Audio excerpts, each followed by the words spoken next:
Well, you may have heard of Andrew Roark's case. He was the man who was sentenced to 35 years in prison, and that is him right there. And that was based on shaken baby syndrome. This week, the Dallas County DA's office exonerated him, in part because shaken baby syndrome was used in that conviction. And now that brings us to this man. It's pretty similar to Robert Roberson's death row case, and his lawyers are also taking note of those similarities. Our Andrea Lucia takes a close look at why some say that both of these men actually deserve to walk free. Robert Roberson is sitting on death row on a 2003 conviction for allegedly murdering his daughter by violently shaking her. In Dallas County, Andrew Roark, meanwhile, has finally been exonerated of his conviction years earlier for a similar charge. Well, I think that medical science has spoken loudly and clearly.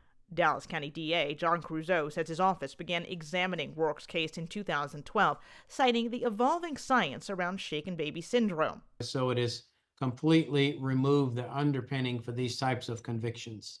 The Texas Court of Criminal Appeals last month agreed with the DA's recommendation to vacate Roark's conviction, finding, given further study, the experts would have given a different opinion on several issues at a trial today. Specifically, it found new scientific evidence shows a short fall days earlier could have caused the child's head injuries, but that people cannot shake an infant hard enough to cause them, and certainly not without also breaking the infant's neck. So what about Roberson's case then? To me, the two are inextricably linked. State Representative Joe Moody says the state court's opinion on Roark raised hopes for him.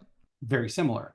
In fact, an identical witness involved in both cases. Literally the same doctor made a shaken baby diagnosis in both Mr. Roark's case and Mr. Roberson's case. And much of the testimony is identical. Roberson's attorney, Gretchen Sween, though, says no court has considered the new evidence in Roberson's case, instead denying his appeal on procedural grounds and leaving his life still hanging in the balance. Both of these cases were based on medical testimony. Nobody saw these men shaking children, and both denied doing so. It's now up to the DA in Anderson County, where Roberson was convicted, to reschedule the execution that was halted last month.